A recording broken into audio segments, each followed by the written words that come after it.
जय जगन्नाथ। आज आम आलोचना करिबा प्रथम राशि मेष राशि। मेष राशि राष्ट्राधिपति होउचंती मंगल महाग्रह। मंगल महाग्रह अर्थात साहस एवं पराक्रमर प्रतीक। मंगल होउचंती सेनापति।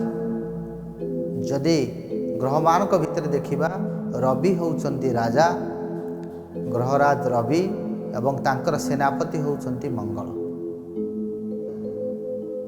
मेष राशि व्यक्ति विशेषक पई शनिंकर अवस्थित जदि देखिबा, जदि वर्षर प्रारंभ आमे आलोचना करिबा तेबे शनि एकादश भाव रे अवस्थान करिसंती। देवगुरु बृहस्पति द्वितीय रे अवस्थान करिसंती। जेतेबेले देवगुरु बृहस्पति द्वितीय स्थान रे अछंती, जीवे द्वितीय धन धान्य भोगी। जेतेबेले बृहस्पति द्वितीय स्थान रे रुहंती सेतेबेले धन धान्य भोग हुए, अर्थात आपणकर अटकी रहितिबा पैसा आपण फेरी पाइबे। को जगह पैसा अटकी रही कि आपन को पेमेंट करबा कथा करिनी, तापाई आपण जुक्ति तर्क करूचंती बा कोनसी असुविधार सम्मुखीन होउचंती, से पैसा आपण फेरी पाइबे।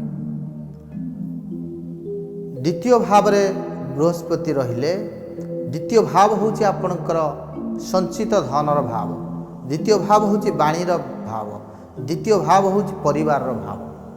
तेणु आपणकर पारिवारिक सुख आपण बजाय रहिबो।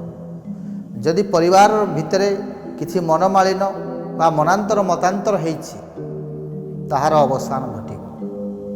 आपण बाणी द्वारा बा कथा कही जनमन हरण करिवे बा विशृंखलित पारिवारिक विशृंखलित बा अशांति को आपण कथा कही ताकू शृंखलित करि पारिबे। से भली भाव रे संचित धन आपणकर किछि धन संचय करने को मन बलैबे। जो अଯଥା खर्च हो जाउथला से खर्च रु आपण निवृत्त रहिबे। एकादश स्थान रे शनिदेव अछंती। शनि एकादश रे रहिले मध्य लाभ स्थान रे शुभ फल प्रदान करिवे, किंतु राहुंकर उपस्थिति द्वादश रे बा मीन राशि रे आपणको असुविधा पकई पारे। द्वादश भाव रे राहु रहिले, द्वादश भाव होउची आपनकर हॉस्पिटल रो भाव, द्वादश भाव होउची आपनकर कोर्ट कचेरी रो भाव, द्वादश भाव होउची आपनकर व्यय भाव। तेणु आपनकर माने अଯଥା खर्चांत आपनको कराइबो। से कोर्ट कचेरी रे हो, थाना फांडी रे हो बा हॉस्पिटल रे हो, आपनको निश्चित भाव रे खर्चांत कराइबो। किंतु आसंता मे मास 20 तारिख पर राहुंकर चलन एकादश भाव निश्चित भाव रे आपनको